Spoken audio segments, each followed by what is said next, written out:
Styling by class is especially great because it's reusable.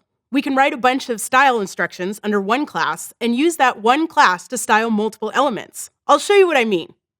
In the last video, we wrote some CSS for the class card title. Let's assign that same class to the goals h2. And refresh.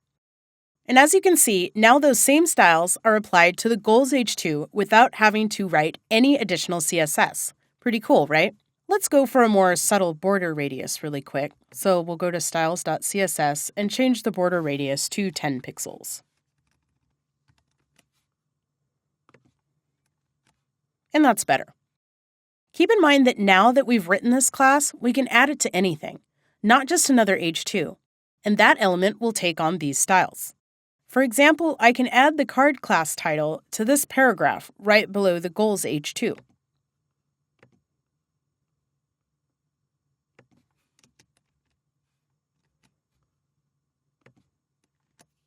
As you can see, it's taken on the styles we wrote for the card title class.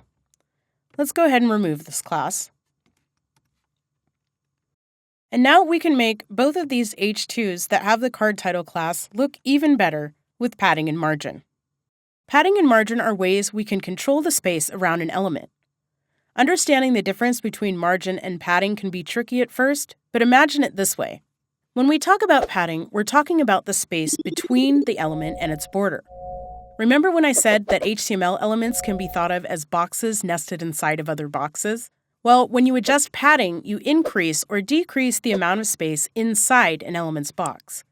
When you adjust margin, you increase or decrease the space outside of an element's box. For example, look at the word background. Padding affects this space here, between the word and its border. Let's see this in action. Go to styles.css and add 15 pixels worth of padding to the card title class.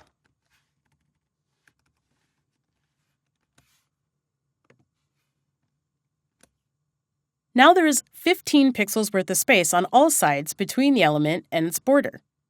Change it to 150 pixels so we can really see what's going on here. As you can see, the higher the padding, the farther away the element inside the box is from its border. Let's get rid of this padding property and refresh so we can see what happens when we apply some margin. Margin will control the space outside of the border. Give this element a margin top of 50 pixels.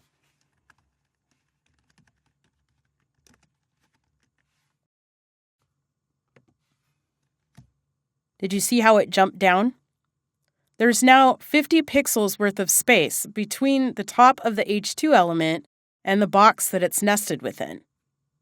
Let's look at another quick example of how padding can be useful. This unordered list of skills in the goals section of the web page has padding applied to it. Find this in index.html. It's this element here, and we can see that it has a class of skills on it, so that's what we'll look for in styles.css. Scroll up.